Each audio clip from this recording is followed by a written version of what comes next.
আলহামদুলিল্লাহ,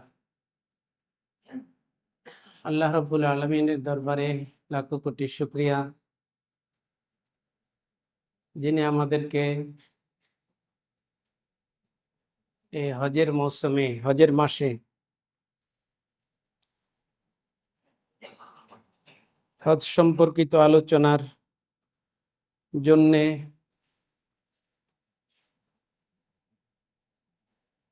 জুমা পূর্ব আলোচনায় নিজের কর্মব্যস্ত জীবনের হাজারো ব্যস্ততা রেখে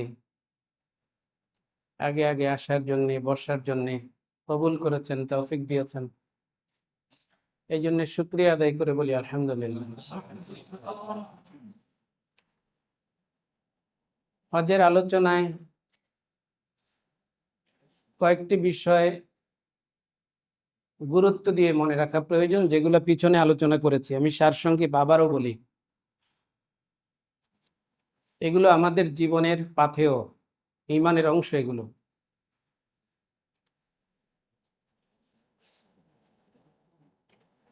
এক নম্বর কথা হলো, ভাই কথা না বলি, ইশারায় কথা বলি।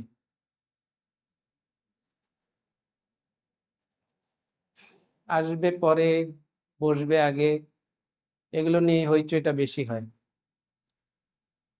আল্লাহ, প্রথম কথা হলো,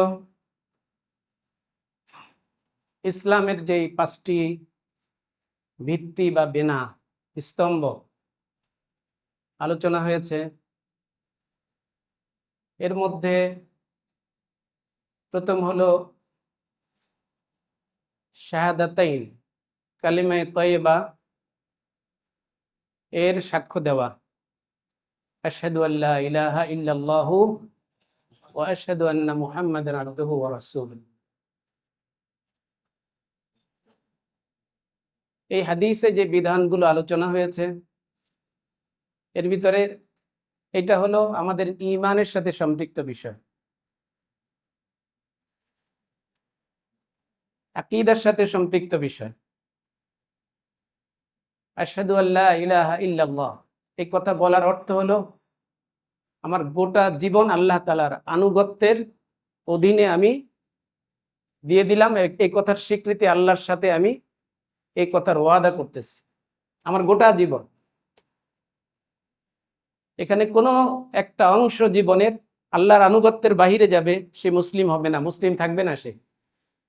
এটা হলো এই আশহাদু আল্লা ইলাহা ইল্লাল্লাহর দাবি। ভালো করে বুঝেন কথাগুলো। ওয়া আশহাদু আন্না মুহাম্মাদান আবদুহু ওয়া রাসূলুহু। রাসূলুল্লাহ সাল্লাল্লাহু আলাইহি ওয়াসাল্লাম যদি শ্রেষ্ঠ নবী হন, তাহলে আম্বিয়া ইকরাম বিশাল একটা অংশ নবীদের দাওয়াতি কাজ করেছেন, রাষ্ট্র ক্ষমতায় ছিলেন না। আবার নবীদের অনেকেই দাওয়াতের কাজও করেছেন, রাষ্ট্র ক্ষমতায়ও ছিলেন। ছিলেন কি ছিলেন না? হযরত সুলাইমান আলাইহিস সালাতু ওয়াস সালাম গোটা দুনিয়ার রাজত্ব তিনি চালিয়েছেন। হযরত দাউদ আলাইহিস সালাতু ওয়াস সালাম রাষ্ট্র ক্ষমতায় ছিলেন। তাহলে আমার নবী মুহাম্মদুর রাসূলুল্লাহ সাল্লাল্লাহু আলাইহি ওয়াসাল্লাম সুলাইমান আলাইহিস সালাতু ওয়াস সালামের চেয়েও শ্রেষ্ঠ। এটা কোরআনের আকীদা। আমার নবী মুহাম্মদুর রাসূলুল্লাহ সাল্লাল্লাহু আলাইহি ওয়াসাল্লাম দাউদ আলাইহিস সালাতু ওয়াস সালামের চেয়ে শ্রেষ্ঠ। এমনকি আমার নবী হযরত ইব্রাহিম আলাইহিস সালাতু ওয়াস সালাম, তার বাবা, তার পূর্বপুরুষ, তার চেয়েও শ্রেষ্ঠ। এই কথা আমার নাই, কথা কার? আল্লাহ। তাহলে আমার নবী মুহাম্মদুর রাসূলুল্লাহ সাল্লাল্লাহু আলাইহি ওয়াসাল্লামের স্বীকৃতি আমি যখন দিচ্ছি, আশহাদু আন্না মুহাম্মাদান আবদুহু, আল্লাহর পক্ষ থেকে রাসূল হয়ে আসছেন, শুধু দাওয়াতের জন্য রাসূল হয়ে আসছেন। নবী মুহাম্মদুর রাসূলুল্লাহ সাল্লাল্লাহু আলাইহি ওয়াসাল্লাম শুধু দাওয়াতের কাজের জন্য রাসূল হয়ে আসছেন? শুধু ইবাদতের জন্য? রাষ্ট্র পরিচালনার জন্য আল্লাহর পক্ষ থেকে তিনি রাসূল হয়ে আসছেন। আসছেন কি আসেন নাই? মানতে সমস্যা? তাহলে তিনি সমস্ত সাইটে, জীবনের যতগুলো অঙ্গন আছে, সমস্ত অঙ্গনে সমস্ত নবীদের চেয়ে সেরা নবী আমাদের নবী মুহাম্মদুর রাসূলুল্লাহ সাল্লাল্লাহু আলাইহি ওয়াসাল্লাম। আমার কথা অনেক সময় জোরে হয়ে যায়, অনেকের আবার খারাপ লাগে। এখানে আমার কিচ্ছু করার নাই, কারণ হলে মাইকে এখানে আওয়াজ শোনা যায় আমার কম। এটা মাইকের সেটিং এর সমস্যা, আমি বারবার বলতেছি। আওয়াজ যখন আমি না শুনবো তখন আমি তো জোরে বলার চেষ্টা করব, এটা আমার সমস্যা না, এটা মাইকের সেটিং এর সমস্যা। এই জন্য যে কোনো প্রোগ্রামে, যে কোনো মাহফিলে আপনারা দেখবেন যে মাইক সেটিং এর সময় বক্তার কাছে একটা দুইটা থাকে, সাউন্ড বক্স থাকে, যাতে করে আওয়াজের ব্যালেন্সটা ঠিক থাকে, বক্তা বুঝে যে আমার আওয়াজটা শোনা যাচ্ছে। এখানে তো আমি যে আলোচনা করতেছি আমার আওয়াজ আমি শুনি না, স্বাভাবিক কারণে আমি জোরে বলবো। আর দিনের কথা জোরে বললে যাগো মনে কষ্ট লাগে, বুঝতে হবে সমস্যা আছে ভিতরে, বহুত সমস্যা। দিনের কথা বলবেন মেনমেনায় জোরে, হুজুরা তো জোরে কথা বলবো। আস্তাগফিরুল্লাহ। তো যেই কথা বলতেছিলাম, তো আশহাদু আন্না মুহাম্মাদান আবদুহু ওয়া রাসূলুহু যখন আমি বলছি, তখন আমি এই কথার সাক্ষ্য দিচ্ছি যে মুহাম্মাদুর রাসূলুল্লাহ সাল্লাল্লাহু আলাইহি ওয়াসাল্লাম আল্লাহর বান্দা, শুধু বান্দা না, শ্রেষ্ঠ বান্দা এবং আল্লাহ তাআলার শ্রেষ্ঠ রাসূল। হ্যাঁ, আমার জীবনের যত অঙ্গন আছে সমস্ত অঙ্গনে আমি আদর্শ হিসেবে মুহাম্মাদুর রাসূলুল্লাহ সাল্লাল্লাহু আলাইহি ওয়াসাল্লামকে মেনে নিলাম।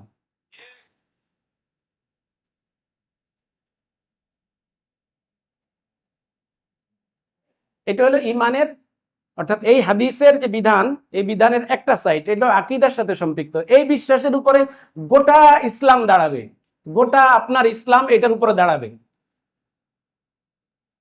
মুসলমানদের রাষ্ট্র বলেন, মুসলমানদের সমাজ ব্যবস্থা বলেন, মুসলমানদের অর্থ ব্যবস্থা বলেন, মুসলমানদের বিচার ব্যবস্থা বলেন, আমরা তো যখন তাকাই তখন মুহাম্মাদুর রাসূলুল্লাহ সাল্লাল্লাহু আলাইহি ওয়াসাল্লামকে একই সঙ্গে যেমন জায়নামাজে একজন আবেদ হিসেবে দেখি, আবার রাষ্ট্রের সর্বোচ্চ চেয়ারে রাষ্ট্রপ্রধান হিসেবেও দেখি, দেখি কি দেখি না? আবার তিনি বিচারকের চেয়ারও অলঙ্কৃত করেছেন, বিচার করছেন তিনি, তাহলে তিনি সর্বশ্রেষ্ঠ বিচারকও ছিলেন, কথা বলেন। আবার তিনি সর্বশ্রেষ্ঠ ব্যবসায়ীও ছিলেন, তাহলে তিনি সর্বশ্রেষ্ঠ অর্থনীতিবিদ ছিলেন কি ছিলেন না? কোন সাইটে রাসূলকে বাদ দিয়ে আপনি বলবেন যে এই সাইটটা ইসলামের, এটা আমার কাছে গ্রহণযোগ্য না, এই জন্য আমি পাশ্চাত্য থেকে গ্রহণ করি?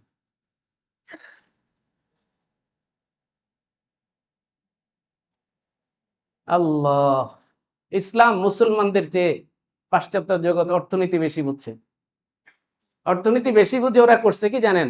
ওরা আমাদেরকে জবাই করছে মেসরির ছুরি দিয়া। এটা আমরা গ্রহণ করে নিয়েছি মাশাআল্লাহ। সম্ভবত 1898 সালে ব্রিটিশ একজন বিজ্ঞানী, অর্থনীতিবিদ, তিনি আপনাদেরকে একটা থিওরি দিয়েছেন যে যেভাবে মানুষের হার বাড়তেছে, এই হার বাড়তে থাকলে 30 বছর পরে সারা দুনিয়া, ব্রিটিশ তো অবশ্যই, সারা দুনিয়া অর্থ সংকটে পড়বে, এই জন্য মানুষ হত্যা করো। 30 বছর পরে দেখা গেল পৃথিবীর সংকট তো দূরের কথা, অর্থনীতি সমৃদ্ধি এত বেশি আসছে, বাজারে পণ্য এত বেশি আসছে, চাহিদার মন্দা দেখা দিচ্ছে, মানে চাহিদা কম, পণ্য বেশি। ইতিহাস পড়ে দেখেন, এই জন্য আমেরিকা শত শত টন খাদ্য বাজারের ব্যালেন্স রক্ষা করার জন্য সমুদ্রে নিক্ষেপ করেছে। এটা ইতিহাসের সত্য কথা। এই জন্য আমরা এই সমস্ত দার্শনিক, নবী রসুল ছাড়া ইসলাম বিবর্জিত পৃথিবীর যত বড় দার্শনিক হোক, ওদের ওই সমস্ত দর্শনের মধ্যে প্রস্রাব করে বহু তাকে ডাস্টবিনে ফেলে চলে আসছে। এগুলো আমরা বিশ্বাস করি না, কখনোই না। আপনার হজ আপনাকে এই শিক্ষা দিবে, যাও ইন্না আউওয়ালা বাইতি উদিআ লিন-নাসি লাল্লাযী বিবাক্কাতা মুবারাক, এই ঘর বরকতময় মুসলমানদের জন্য, কল্যাণময় মুসলমানদের জন্য অনেক দিক থেকে। যে হাজী সাহেব হজ করতে যাবে, সহি তরিকায় সে হজ করবে, জিন্দেগিতে কোনোদিন অর্থ কষ্টে তাকে আল্লাহ তাআলা ফেলবে না। অর্ধ কোটি মুসলিম হজকে কেন্দ্র করে মক্কা শরীফে জমা হয়, কোন হাজী সাহেব বলতে পারবেন আজ পর্যন্ত কোন অর্থ সংকটে পড়ছে মক্কা শরীফ? কোরবানির গরুর টান পড়ছে, ছাগলের টান পড়ছে, দুম্বা, মহিষ অথবা উট টান পড়ছে মক্কা শরীফে? হয় না। এটা, এই যে আধ্যাত্মিক বরকতটা, এটা স্বীকার করতে হবে। এটা স্বীকার করার জন্য, এই ইয়াকিনটা বসানোর জন্য আপনাকে যেন আপনার সন্তান হত্যা করতে না হয়, আল্লাহর ঘর যে বরকতময়, আল্লাহর ওই পবিত্র স্থানগুলো যে বরকতময়, আল্লাহ তাআলা যে রাজ্জাক, এই কথার দৃঢ় বিশ্বাস অন্তরে তৈরি করার জন্যও হজে যাওয়া প্রয়োজন। এই জন্য এই দেশের সমস্ত নাস্তিকগুলো যারা এখনো ওই সমস্ত পাশ্চাত্যের পাচাটা গোলামি করে, সমস্ত নাস্তিকদেরকে প্রতি তার যে হজ ফরজ হয়েছে তাকে হজ করার জন্য বাধ্য করা উচিত, যে দেখায় বেটা, দেখায় আল্লাহ তাআলার বরকত কাকে বলে। এই জন্য হজ শুধু একটা ইবাদত না, এটা ইবাদত না, এটা হলো আপনার আকীদাকে নবায়ন। ইব্রাহিম আলাইহিস সালাতু ওয়াস সালামের তাওহীদের নবায়ন হচ্ছে হজ। এই জন্য প্রত্যেক রাজনীতিবিদ তাদের হজ করা উচিত। তো যে কথা বলতেছিলাম যে এই হাদিসের 5টা বিষয়ের ভিতরে একটা তো আকীদা সংক্রান্ত। আকীদা দুরুস্ত করা, আকীদা বিশুদ্ধ করা, এটা জরুরি ইবাদত বিশুদ্ধ হওয়ার জন্য। কারণ যদি ইবাদত বিশুদ্ধ না হয়, আকীদা বিশুদ্ধ না হয়, ইবাদত জিন্দেগিতেও তার বিশুদ্ধ হওয়ার কোনো দূরতম সম্ভাবনা নাই। সেই কারণে হজে যাওয়ার আগ দিয়া এহরাম বাঁধার জন্যে ওই যে 2 টুকরা কাপড় পরে পুরুষরা, মহিলা তো তাদের পোশাকই পরে, 2 রাকাত নামাজ পড়বে এহরামের সময়, আর 2 টুকরা কাপড় পরবে, আর 2 রাকাত নামাজ পড়ে এর আগে আরো কাজ আছে আনুষঙ্গিক, পাক পবিত্রতা অর্জন করা, শরীরের অবঞ্চিত পশম কাটা, গোসল করা, এরপরে গোসল করা 2 টুকরা কাপড় পরা, এরপরে 2 রাকাত নামাজ পড়ে এরপরে হজের নিয়ত করবে, হয়তো উমরার নিয়ত করবে, নতুবা হজ উমরা 2টার নিয়ত করবে। আর যদি তামাত্তু হজ পালনকারী হয় শুধু উমরার নিয়ত করে এখান থেকে যাবে। আর যদি হজ্জে ইফরাদের নিয়ত করে থাকে তাহলে শুধু হজের নিয়ত করে এখান থেকে যাবে, সেটা অন্য মাসআলা। কিন্তু যখনই আপনি আপনার ইহরাম আপনি রওনা দিতে পারবেন না যতক্ষণ পর্যন্ত আপনি লাব্বাইক আল্লাহুম্মা লাব্বাইক লাব্বাইক লা শারীকা লাকা লাব্বাইক না বলবেন, আকীদা বিশুদ্ধ করো আগে। হজের প্রধান কাজ হলো আগে আঞ্চলিক আকীদা, রাজনৈতিক আকীদা, বিশ্বাস। তোমার যা পড়ছো সারা জিন্দেগি ওই সমস্ত আকীদাকে বাংলাদেশে রেখে, মিকাতের বাহিরে রেখে এরপরে আমার এখানে এসো। তাওহীদের বিশুদ্ধ আকীদা নিয়ে যদি আসো, এই হজ গ্রহণযোগ্য হবে না, তবে হজ ছুঁড়ে মারা হবে তোমার চেহারার উপরে। হ্যাঁ, লাব্বাইক আল্লাহুম্মা লাব্বাইক বলেন, হে আল্লাহ তোমার দরবারে হাজির, লাব্বাইক লা শারীকা লাকা লাব্বাইক, আল্লাহ হে আল্লাহ তোমার সাথে কাউকে অংশীদার সাব্যস্ত করি না, তোমার কোনো অংশীদার নাই, তোমার কোনো অংশীদার নাই। অতএব রাজনীতিতে আরেকজনের রাজনীতি করবেন আর আপনি কইবেন হজের মধ্যে যে লাব্বাইক লা শারীকা লাকা লাব্বাইক, সন্তান হত্যা করার জন্য শরীক করবেন, আমি সন্তানরে খাওয়াই, সন্তান খাওয়াইতে পারবো না এই জন্য সন্তান হত্যা করবেন, আর আপনি বলবেন লাব্বাইক লা শারীকা লাকা লাব্বাইক, জুতা দিয়ে পিড়াইবো তোমার মতো হাজিরে, জুতা দিয়া ফেরেশতারা তোমার মতো হাজিকে জুতা দিয়ে পিটাবে কিয়ামতের ময়দানে। আকীদা সহি করে এরপরে লাব্বাইক আল্লাহুম্মা লাব্বাইক কইও, লাব্বাইক লা শারীকা লাকা লাব্বাইক। অর্থ ব্যবস্থা চলে ব্রিটিশের, অর্থ ব্যবস্থা চলে ইহুদিদের, আর তুমি নবীকে বলা আশহাদু আল্লা ইলাহা ইল্লাল্লাহ ওয়া আশহাদু আন্না মুহাম্মাদান আবদুহু ওয়া রাসূলুহু, তামাশা।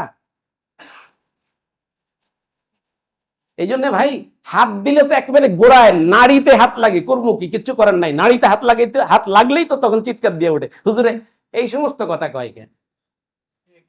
হুজুরে তোমার জিজ্ঞাসা কইব, অপারেশন করার সময় ডাক্তার জিজ্ঞেস করে অপারেশন করব যে সমস্যা তো এখানে এখানে গেছে, পুরোটা অপারেশন করব নাকি ওই যে শুধু টিউমারটা নিয়ে নিব? না, পুরোটা আপনার যেটা ভালো লাগে। হুজুর তো অপারেশন করবে, তোমার যেই জায়গায় নারীর যেই জায়গায় রোগ ওই জায়গা থেকে রোগ টাইনা নিয়ে আসবে, যদি হুজুর হয়। আর যদি চাকর হয়ে বসে এখানে, কোনো দিনও সেই কথাগুলো বলবে না। আমরা চাকরের আসনে বসে নাই। এখন অনেকে বলে শুনি বাইরে, হুজুর বেশি বেড়ে গেছে। আরে বেটা, তোর বাবার সময় হুজুর বাসছিল, তোর বাবারা হুজুরকে নিয়োগ দিয়েছে, তোরা এই কথা বলিস, লজ্জা লাগে না? যাদেরকে আমি ল্যাংটা দেখছি এলাকায় হাফ প্যান্ট পরে হাঁটে, এরা এখন বাইরে হাঁটে, এটাকে হুজুর একটু বেশি বেড়ে গেছে। লজ্জা থাকা দরকার, শরম থাকা দরকার, বাবার ইজ্জতের প্রতি লজ্জা থাকা দরকার। এখানে 30 বছর খতিব আমি, আজকে নতুন না।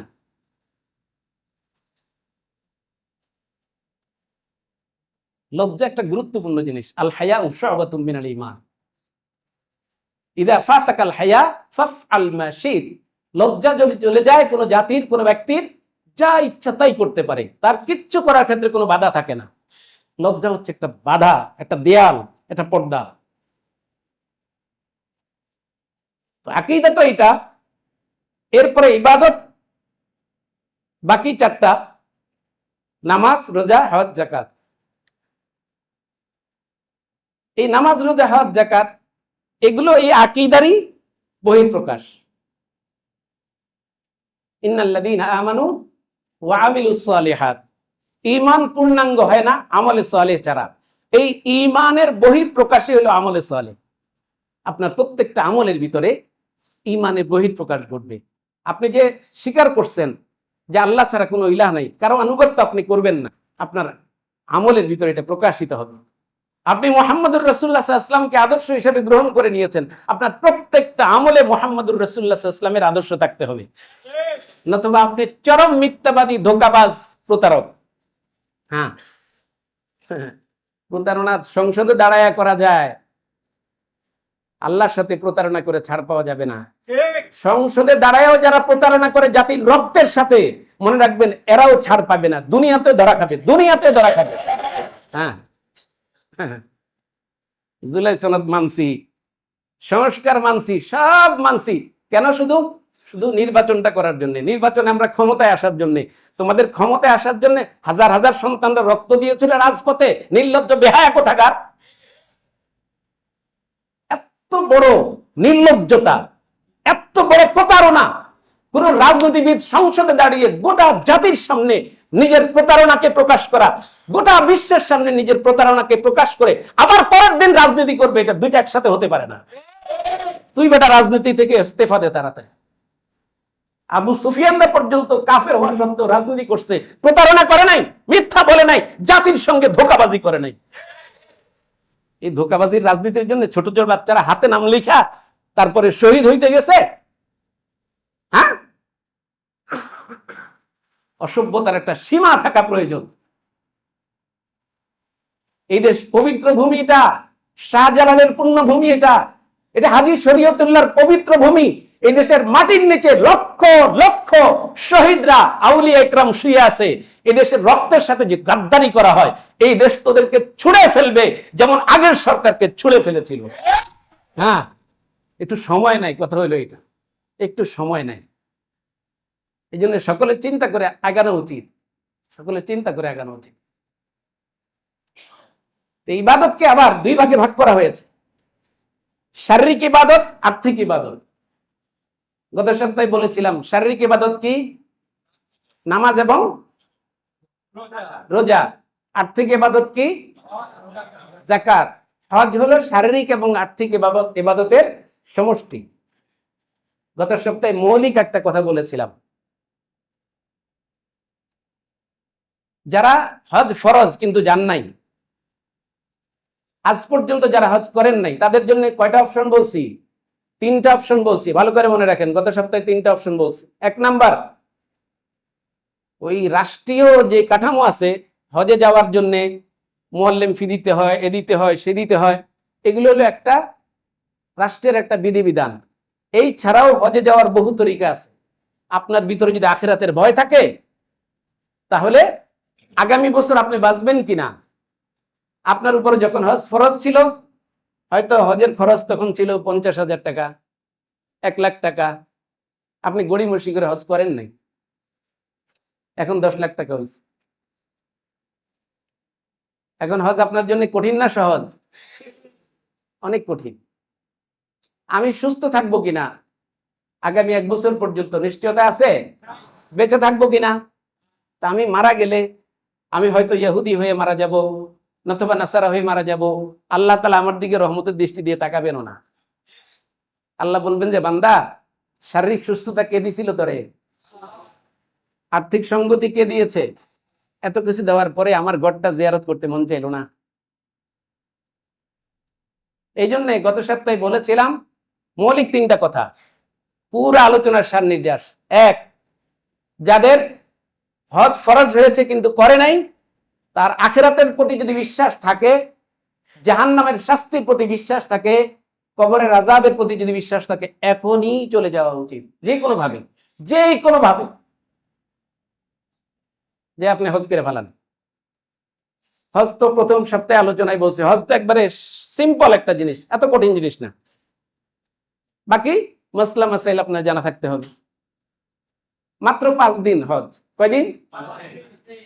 জিলহজের 8, 9, 10, 11, 12, 5 দিন হজ, 9টা কাজ, 4টা ফরজ, 3টা ফরজ আর 6টা ওয়াজিব। ব্যাস, হজ পালন করে আপনার চলে আসবেন। জায়গা কয়টা? মক্কা শরীফ, মিনা, আরাফা, মুজদালিফা আর জামারাত। এই 5টা জায়গা, 5 জায়গায় 5 দিনে 9টা কাজ করার নাম কি? হজ। এত সহজ, বিস্তারিত বর্ণনা লম্বা। তাহলে এই বছরে চলে যান, 1 নম্বর কথা। যদি না পারেন 2 নম্বর অপশন, এগুলা খাতায় বাসায় গিয়ে লিখে রাখবেন যাদের উপর হজ ফরজ হয়েছে। 2 নম্বর অপশন, এটা তামাশা না। 2 নম্বর অপশন, আপনি আগামী বছরের হজের প্রস্তুতি এখন থেকে নেওয়া শুরু করেন। আল্লাহকে বুঝান যে আল্লাহ, আমি যাইতে পারিনি, আমি অপরাধী, আমি আগামী বছরই হজ করব ইনশাল্লাহ। এই জন্য আপনি আজকে থেকে প্রস্তুতি শুরু করেন। এই অবস্থায় যদি মারা যান, তাহলে 3য় অপশন, আপনি সন্তানদেরকে ওসিয়ত করে যাবেন যে আমি আগামী বছরের হজের নিয়ত করছি। যদি আমার শারীরিক সুস্থতা, আর্থিক সংগতি অথবা আমার বয়সে যদি না কুলায়, আমি যদি মৃত্যুবরণ করি, তাহলে আমার সম্পত্তি থেকে, সম্পত্তির 1/3 থেকে তোমরা হজ করবা, এই ওসিয়ত করে যান। যদি ওসিয়ত করে যান, তাহলে ওই বিপদ থেকে আখেরাতে বাঁচার সুযোগ আছে। এই অপশনটা খুবই দুর্বল, খুবই দুর্বল। আচ্ছা, আমি যিনি আমার টাকা দিয়ে আমি হজ করতে আমার দিলে চাইলো না, আমার আখেরাতের ভয়ে, আমার কবরের আযাবের ভয়ে, আল্লাহর সাথে কিয়ামতের ময়দানে সাক্ষাৎ হবে আমার, আল্লাহ তাআলা আমার দিকে তাকাবেন না, এর চেয়ে হতভাগা আর কোনো বান্দা হতে পারে? এই ভয় যার অন্তরে আছে, সেই লোকটা হজ ফরজ হওয়ার পরও 20 বছর চলে গেছে, হজ করে নাই। তার টাকা পয়সার মায়া, দেশের মায়া, ব্যবসা বাণিজ্যের মায়ার, এই সব কিছুর কারণে সে হজ করে নাই। সেই লোকটা কিভাবে ভাবে তার এই অনুভূতিটা তার অন্তর, সন্তানের অন্তরে তৈরি হবে? তার এই জ্বলনটা, তার এই তড়পটা, তার এই আত্মচিৎকারটা তার সন্তানের ভিতরে কিভাবে তৈরি হবে? এই জন্য এই অপশনটা খুবই দুর্বল। আপনি সন্তানকে ওসিয়ত করে যাবেন, দেখবেন যে আপনার মরার সাথে সাথে আপনার সন্তান যদি দিনদার না হয়, আপনার ভিতরে দিনদারি থাকলে না আপনার সন্তানের ভিতরে দিনদারি যাবে। আপনি 10 বছর হয়েছে হজ করেন নাই, 20 বছর হয়েছে আপনার হজ ফরজ ছিল, আপনি হজ করেন নাই, বোঝা যায় না আপনি কতটুকু দিনদার? কি কথা বুঝেন নাই? তা আপনার দিনদারি এতটুকু যদি মাত্রা হয়, তাহলে আপনার এই দিনদারি আপনার সন্তানের ভিতরে কত মাত্রায় হবে এটা বোঝা যায় না? অতএব সন্তানের উপর ভরসা করা এটা খুব ক্ষীণ একটা সম্ভাবনা। আজকে যে বিষয়টা আলোচনা করতে চাই সংক্ষেপে, ঈমানের 2টা পার্ট। একটা পার্ট হলো আল্লাহ, আল্লাহর সাথে বান্দার সম্পর্ক। একটা সম্পর্ক হলো আইনি সম্পর্ক, বিধানগত সম্পর্ক। কোরআনে বিধানগত, বিধান সংক্রান্ত আয়াত কতগুলো? 500, 6266, এটা প্রসিদ্ধ কাউল। 232 বা কম বেশি, এটা হলো নির্ভরযোগ্য মত। তাহলে 6600 না ধরলাম, 6000ই ধরলাম। 6000 আয়াতের ভিতরে 500 আয়াত হলো মাত্র বিধান সংক্রান্ত। কোরআনের বাকি কত? 5500 আয়াত। কত আয়াত? 5500 আয়াত বিধানের বাহিরে। কি আলোচনা হয়েছে এখানে? সূরা ফাতিহা পুরা কোরআন শরীফের আয়না, দর্পণ। এটা খোলেন আপনি। আলহামদুলিল্লাহি রাব্বিল আলামিন, সমস্ত প্রশংসা কার? আর রহমানির রহিম, যিনি পরম করুণাময়, অসীম দয়ালু। মালিক ইয়াউমিদ্দিন, বিচার দিনের মালিক। সূরা ফাতিহা অর্ধেক শেষ। এরপরে ইয়াকা না'বুদ, সাবে মাসানি বলে তো সূরা ফাতিহাকে। সাবে মাসানি মানে 60টা আয়াত। কয়টা আয়াত? 60টা আয়াত। একটা আয়াত হলো বান্দার আল্লাহর মধ্যে ভাগাভাগি, ইয়াকা না'বুদ ও ইয়াকা নাস্তাইন। আল্লাহ আপনার ইবাদত করব, আপনার কাছেই সাহায্য চাব। এরপর হলো ইহদিনাস সিরাতাল মুস্তাকিম, আল্লাহ আমাদেরকে হেদায়েত দেন। গোটা কোরআন শরীফ কিন্তু এখানে শেষ হয়ে যাচ্ছে। তাওহীদের আলোচনা, রিসালাতের আলোচনা, ইবাদতের আলোচনা, চাওয়ার আলোচনা, দোয়ার আলোচনা। দোয়া কার কাছে করব? চাবো কার কাছে? ইবাদত কার করব? এরপর আল্লাহ বলে যে মালিক ইয়াউমিদ্দিন, বিচার দিনে আমি বসা থাকবো কিয়ামতের ময়দানে। এই আখিরাত, আখিরাতের বিশ্বাস। ইয়াকা না'বুদু ওয়া ইয়াকা নাস্তাঈন, ইহদিনাস সিরাতাল মুস্তাকিম, আল্লাহ আমাদেরকে সঠিক পথ দেখাও। কোথায়? সিরাতাল লাযীনা আন'আমতা আলাইহিম মিনান নাবিয়্যিন ওয়াস সিদ্দীকিন ওয়াশ শুহাদাই ওয়াস সালিহিন। আমাদের জীবনের সমস্ত অঙ্গনে আমাদেরকে সরল পথ দেখাইও। অতএব আপনার ব্যক্তি, পরিবার, সমাজ, রাষ্ট্র, রাজনীতি, অর্থনীতি, সমস্ত জায়গায় আপনার সংস্কৃতি, আপনার ব্যবসা বাণিজ্য, সমস্ত জায়গায় সিরাতুল মুস্তাকিম কার কাছ থেকে যাব? আমি যে কাজগুলো এখন রাষ্ট্র ব্যবস্থায় করবে, এগুলো আম্বিয়া ইকরাম করেছেন না? তাহলে আম্বিয়া ইকরাম যেই পথে রাষ্ট্রের সমস্যার সমাধান করছেন, অর্থনৈতিক সমস্যার সমাধান করছেন, সংস্কৃতির সমস্যার সমাধান করছেন, সামাজিক সমস্যার সমাধান করছেন, ওই পথটাই হলো সিরাতুল মুস্তাকিমের পথ। ওই পথটাই কি বুঝতে সমস্যা হয়? নাকি লেনিন, কার্ল মার্কস, মাও সেতুং তারা যে সমস্যার সমাধান, যেই পথে সমস্যার সমাধান করছে, ওইটাই সিরাতুল মুস্তাকিম। আরে বেটা গাধা, সংসদে যে এখনো লেনিনের পথ ধরিস, রাজনীতিতে যে এখনো আল্লাহর নবীর পথ ছেড়ে লেনিন, মাও সেতুং এর পথ ধরিস, সমস্যা কি তোদের? হ্যাঁ, ইমানদার তুই বেটা? মৌখিক জমা খরচ ইমানের নাম? তুই আল্লাহর নবীর জিন্দেগি কি তো অর্ধেক করে তুই আগে কাটছাট করে ফেলাই দিছ যে আল্লাহর নবী রাজনীতি জানতো না, আল্লাহর নবী অর্থনীতি জানতো না, আল্লাহর নবী ইনসাফ ভিত্তিক বিচার কায়েম করতে পারে নাই, নতুবা আল্লাহর নবীর বিচার ব্যবস্থা কই তোর দেশে বেটা? তুই তো 55 বছর ক্ষমতায়, তুই অথবা তোর দোসররা, তুই অথবা তোর সমসাময়িক যারা, তারা ক্ষমতায় ছিলি। আল্লাহ রসুলকে কেন অর্থ ব্যবস্থায় আল্লাহ রসুলের আদর্শ গ্রহণ করিস নাই বল?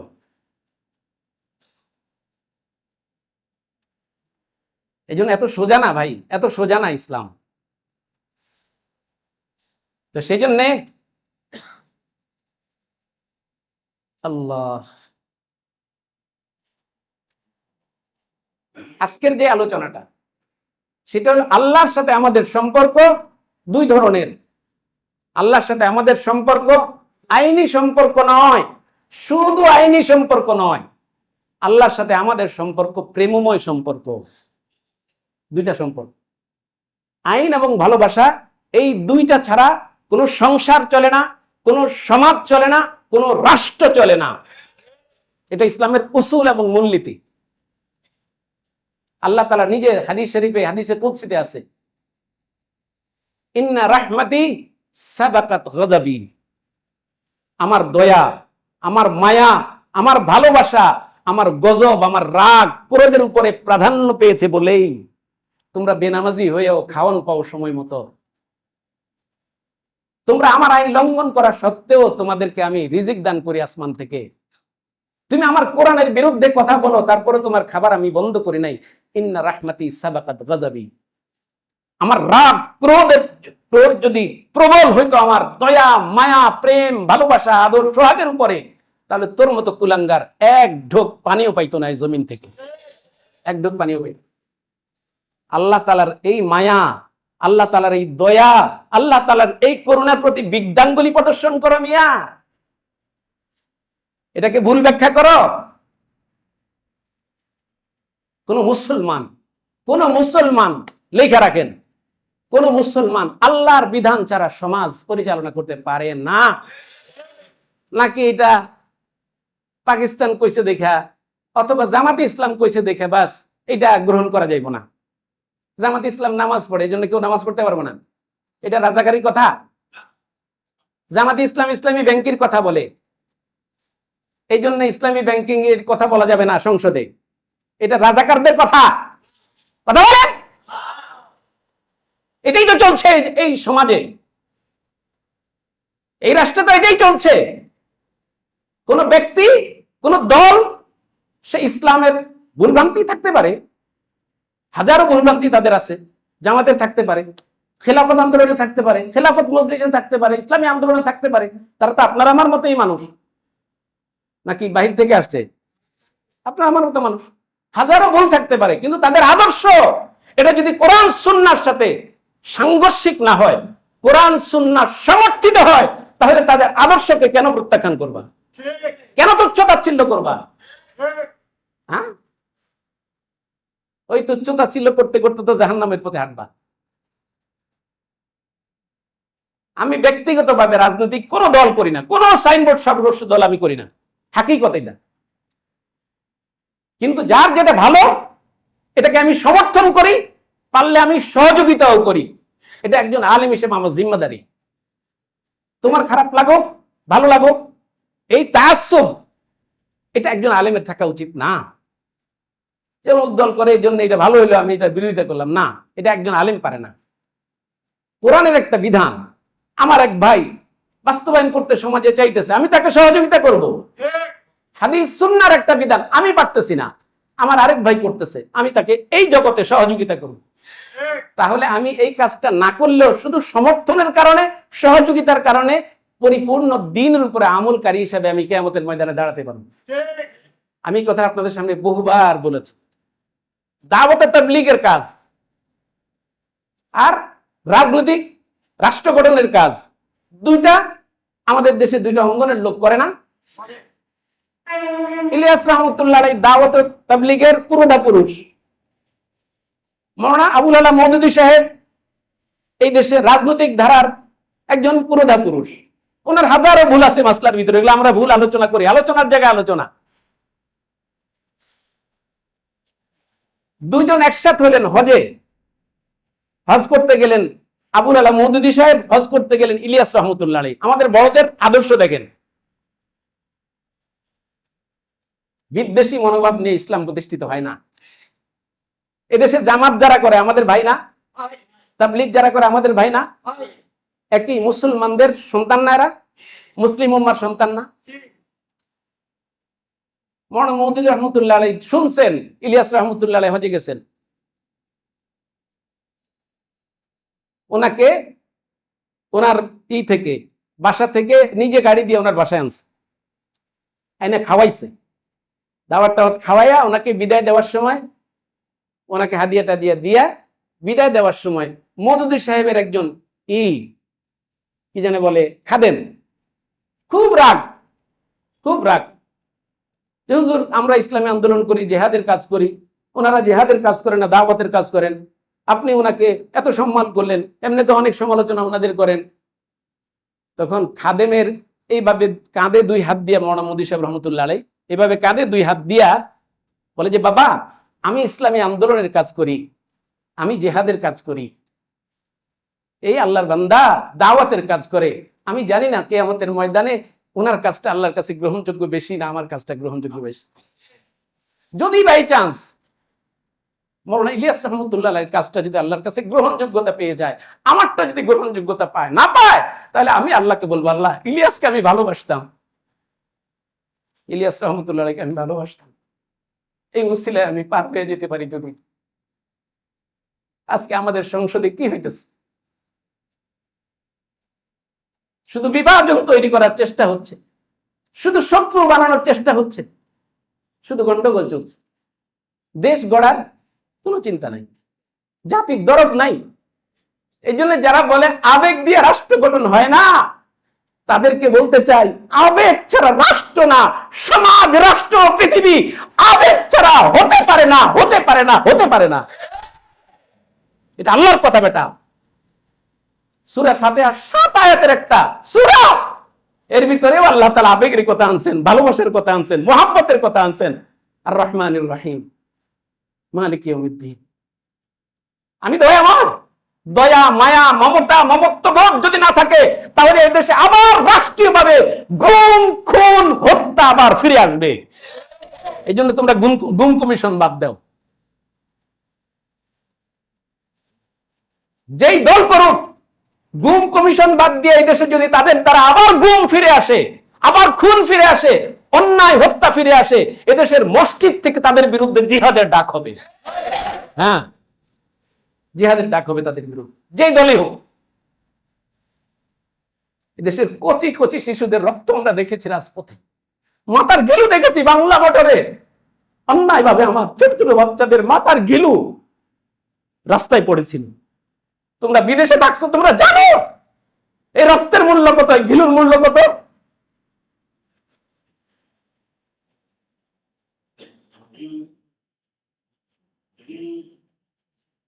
এই জন্যে হজের দুইটা জিনিস, একটা হলো আবেগ, আরেকটা হলো আইন। আইন আবেগকে নিয়ন্ত্রণ করে, কিন্তু আবেগ ছাড়া কোনোদিন হজ হতে পারে না। এই কথা আমার না, এটা কথা বড়দের কথা। ইমাম গাজালি রহমতুল্লাহ আলাইহি, শেখ আবুল হাসান নদভী রহমতুল্লাহ আলাইহি, এরকম বড় বড় মনীষী যারা, তাদের লিখনীতে তারা লিখে গেছেন যে আবেগ শূন্য ভাবে ঈমান পরিপূর্ণ হয় না। এই জন্য আল্লাহ বলে, ওয়াল্লাযীনা আমানু আশাদ্দু হুব্বাল লিল্লাহ। ঈমানের গুরুত্বপূর্ণ পাঠ হলো আল্লাহর প্রতি আবেগ, উচ্ছ্বাস, উত্তাপ, হৃদয়ের উত্তাপ ঈমানের গুরুত্বপূর্ণ শাখা। কুলিল কানা আবাউকুম ওয়া আবনাউকুম ওয়া ইখওয়ানুকুম ওয়া আজওয়াজুকুম ওয়া আশীরাতুকুম ওয়া আমওয়ালুন ইখতারাফতুমুহা ওয়া তিজারাতুন তাখশাউনা কাসাদাহা ওয়া মাসাকিনু তারদাউনাহা আহাব্বা ইলাইকুম মিনাল্লাহি ওয়া রাসূলিহি ওয়া জিহাদিন ফি সাবিলি ফাতারাব্বাসু হাত্তা ইয়াতি আল্লাহু বিআমরিহি। স্ত্রীর প্রতি দয়া, মায়া, মমতা, তোমার ব্যবসার আকর্ষণ, টাকা পয়সার লোভ, তোমার সুন্দর সুন্দর বাড়ি গাড়ি, ঢাকা শহরে দামি দামি ফ্ল্যাট বাড়ি, এর মহাব্বতের চেয়ে যদি আল্লাহর মহাব্বত তোমার অন্তরে বেশি না হয়, আল্লাহর পথে খরচ করার মহাব্বত তোমার অন্তরে তৈরি না হয়, আল্লাহর ঘর দেখার মহাব্বত তোমার অন্তরে যদি তৈরি না হয়, ফাতারাব্বাসু, চাচা অপেক্ষা করো, হাত্তা ইয়াতি আল্লাহু বিআমরিহি, আল্লাহ তাআলার শেষ সিদ্ধান্ত আসা পর্যন্ত অপেক্ষা করো। কিভাবে সাইজ করা হবে দেখবে ওই সময়। অতএব হজ একটা প্রেম সিক্ত একটা ইবাদত। ওইখানে যান, ওইখানে যে দেখবেন যে ব্যাস একজন আল্লাহর বান্দা, এখানে কি আছে, ব্যাস বাইতুল্লাহর গিলাফ ধরে বসে আছে, কি আছে সেখানে? প্রত্যেকটা পৃথিবীর মানুষ যখন একজনের সাথে কথা বলে, এটা তো আমরা খুব বুঝি, কিছুদিন কথা বলে, 1 মাস 2 মাস 3 মাস 1 বছর কথার মাধ্যমে প্রেম হয়, হয় কি হয় না? এই যুবকরা কথা কও না কেন? টেলিফোনের মাধ্যমে প্রেম হয় কি হয় না? জায়েজ নাজায়েজ পরে মাসআলা, এরপরে কয় তোমার একটু দেখতে চাই, কয়নি? এটা মানুষের কি আবেগের মাসলা না? তো এই নামাজের মাধ্যমে প্রতিদিন 5 ওয়াক্ত যে ব্যক্তি আল্লাহর ঘরের দিকে, বাইতুল্লাহর দিকে ফিরে নামাজ পড়ে, আল্লাহর সাথে কথা বলে, নামাজটা কি? আল্লাহর সাথে কথা বলে না? আলহামদুলিল্লাহি রাব্বিল আলামিন কি আল্লাহ তাআলা উত্তর দেন না? হামিদানি আবদি। তাহলে নামাজটা আল্লাহর সাথে কথোপকথন, সে জীবনের দীর্ঘ একটা সময় পর্যন্ত 5 বছর 10 বছর 20 বছর আল্লাহর সাথে অনেক দূর থেকে কথা বলছে, হৃদয়ে হৃদয়ে কথা বলছে। এখন সে চায় আল্লাহর সাথে একটু দেখা দিতে। নবীরা চাইছে না? মুসা আলাইহিস সালাম চাইছে না? সবচেয়ে বেশি কথা মুসা আলাইহিস সালাম আল্লাহর সঙ্গে বলতেন। এই জন্য তাকে কি বলে? কালিমুল্লাহ কয়। মুসা তোমার হাতে এটা কি? কয় লাঠি। এ পর্যন্ত থাকলেই তো হইতো। কিন্তু ওই যে প্রেমের দাবি, প্রেমের উত্তাপ থামে না, এই জন্য বলে হিয়া আসায়া তাওয়াক্কাউ আলাইহা ওয়া আহুশু বিহা আলা গানামি ওয়া লিয়া ফিহা মাআরিবু উখরা। এটা তো আমার লাঠি, এটার উপর আমি ভর দেই। মা তিলকা বিয়ামিনিক, তোমার ডান হাতে এটা কি? এটার উত্তর তো এইটুকু যে এটা লাঠি, এর দূরই তো কথা শেষ। কিন্তু এটার উপর আমি ভর দেই, এটার জন্য আমি ছাগলের জন্য, বকরির জন্য পাতা পাড়ি, এটার জন্য আমি ক্ষেত থেকে যখন আমার খেতে পানি দেই তখন নদী থেকে নর্দমা বানায় পানি আনি, আরো অনেক কাজ আছে। এই অনেক কাজ আছে। এই কথাটা কইয়া আল্লাহর সাথে কথার একটা লিঙ্ক তৈরি করলেন, লিঙ্ক, যে আল্লাহ তুমি যদি আবার জিজ্ঞাসা করো অনেক কাজ, মুসা তুমি না ওই যে কি জানি কইছো, হয়নি এরকম? তাই প্রেম যারা করছো হয়নি এরকম? আরেকটা কথা আছে কিন্তু কম না, না তোমার কেমন লাগবো, না আজকে কয়ে যাইতে পারবো না, না আজকে কমু না আরেকদিন কমু, হয়নি এরকম? হ্যাঁ হ্যাঁ, এটা মুসা আলাইহিস সালাম শিখাইছে। আরে প্রেম দেওয়ার মালিক কে? তো প্রেম সহি তরিকায় কিভাবে এটা প্রকাশ করতে হবে তিনি জানাই না এটা? হ্যাঁ, ওয়ালিয়া ফিহা মাআরিবু উখরা। এই আর একটু কথা আছিল, এটা পরে গুনি, এটার অনেক অনেক গুণাগুণ আছে। তা আল্লাহ গুণাগুণ দিছে আল্লাহ জানে না, একটু কথা কওয়ার লাগে। এরপর কয় রব্বি আরিনি আনজুর ইলাইক। একদিন হঠাৎ করে কয়ে বইছে, আল্লাহ তোমার একটু দেখতে চাই, তুমি আমার লোক একটু দেখা দাও না। তাহলে এগুলো প্রেমের দাবি। তাহলে একজন হাজি, সে নামাজ পড়ছে 10 বছর, 15 বছর, 20 বছর নামাজ পড়তে পড়তে প্রেমের উত্তাপ তার ভিতরে তৈরি হয়েছে। এটা প্রশমনের কিছু জায়গা দরকার না? হ্যাঁ, জায়গা দরকার। আল্লাহ তাআলা সেই জায়গা করে দিয়েছেন। আল্লাহ তাআলা বলে যে আমাকে তো বল দেখবে না, লাইসা কামিসলিহি শাই, এই জগতে তো আমার মতো কিছুই নাই, তুমি আমাকে দেখবা কেমনে? কিন্তু আমার বরকত, আমার রহমত, আমার আলো, আমার নূর, এর স্নিগ্ধতায় প্লাবিত একটা জায়গা আছে। সেই জায়গাটা হলো বাইতুল্লাহ। ওই জায়গায় যাও, বাইতুল্লাহর দিকে তাকায় থাকলে তোমার কিছুটা প্রেমের যে উত্তাপ, এটা প্রশমিত হবে। এই জন্য বলছে লিয়াশহাদু মানাফিআ লাহুম, ওইখানের কি বরকত এটা জানার জন্য তুমি বর্ণনা করে শেষ করতে পারবা না। তো এই জন্য তাদেরকে বলো তারা যেন আসে। ওয়াযিন ফিন নাসি বিল হজ্জ ইয়াতুকা রিজালান ওয়া আলা কুল্লি যামিরিন ইয়াতিনা মিন কুল্লি ফাজ্জিন আমিক লিয়াশহাদু মানাফিআ লাহুম। বাইতুল্লাহ না দেখলে, মক্কা না দেখলে, আল্লাহর ঘর না দেখলে আল্লাহ তাআলার প্রেম প্রশমিত হবে না। আল্লাহর ঘরের কি কি বরকত হইতে পারে এটা তুমি উপলব্ধি করতে পারবা না। তাহলে গোটা ঈমান হলো দুই ভাগে বিভক্ত। ঈমানের একটা পার্ট হলো বিধিবিধান। শুধু বিধিবিধান দ্বারা সর্বস্ব, বিধিবিধান সর্বস্ব যদি ধর্ম হয়, এরা বেশিরভাগ নাস্তিক হয়ে যায়, সমস্ত জায়গায় যুক্তি খুঁজে। আর যদি শুধু আবেগ দিয়ে কাজ করে, বিধান দ্বারা আবেগকে নিয়ন্ত্রণ না করে, তাহলে মুশরিক হয়ে যায়।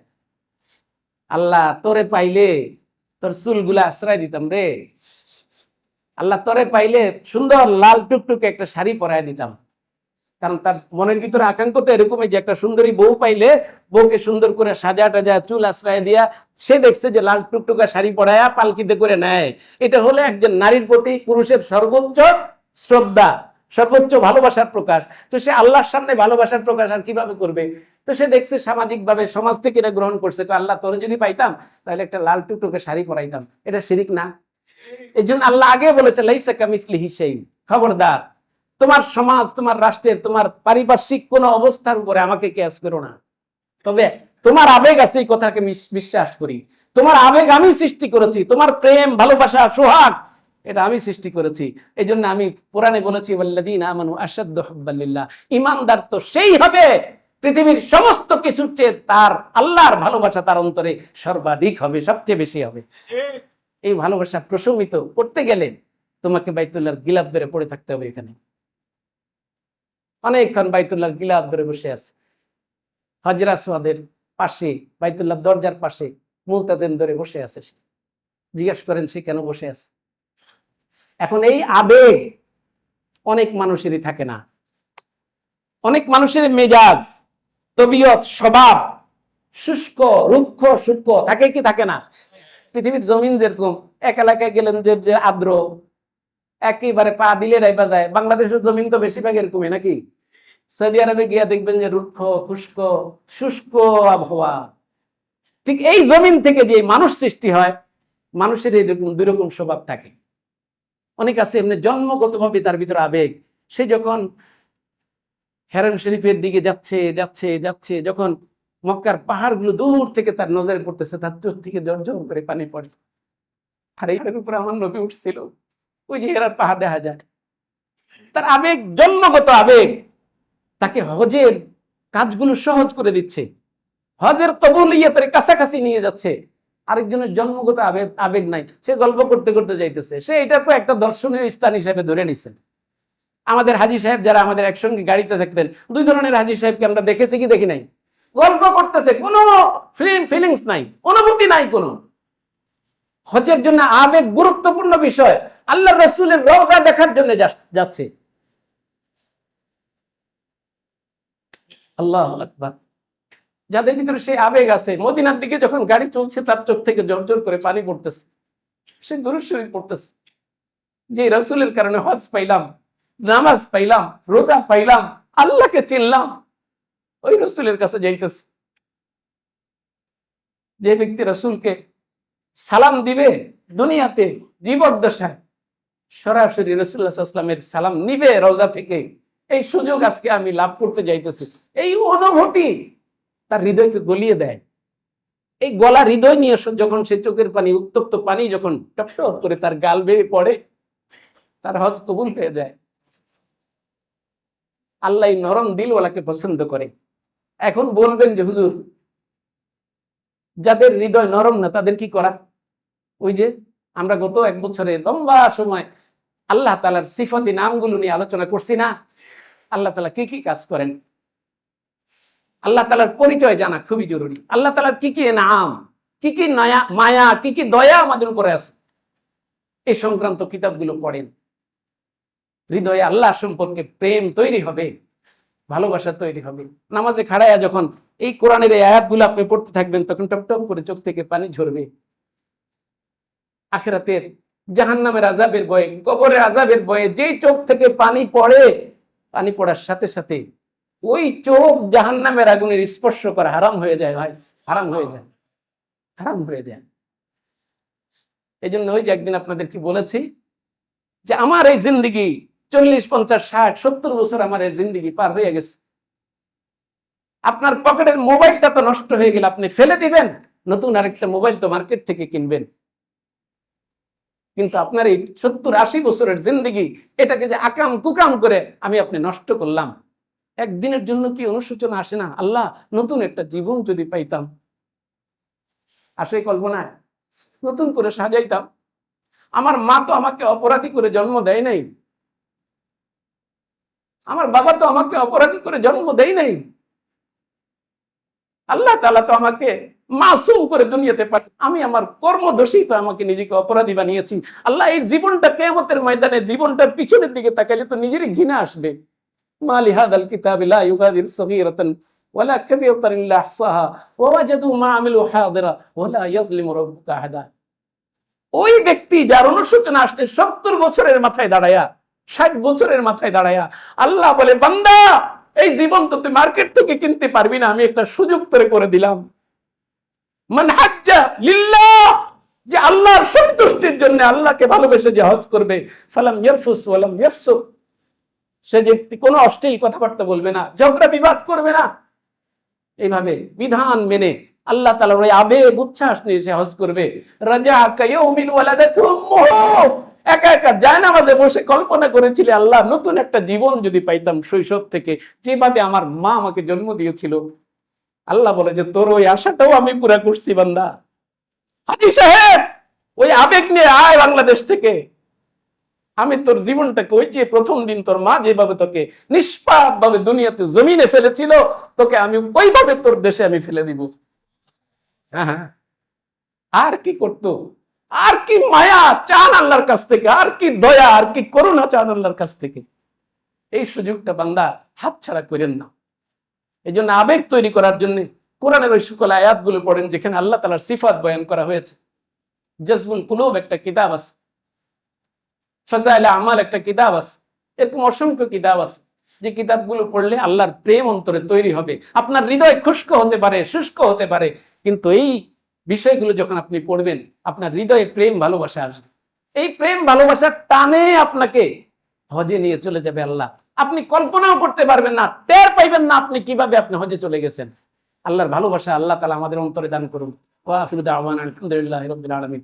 আসসালামু আলাইকুম ওয়া রাহমাতুল্লাহ।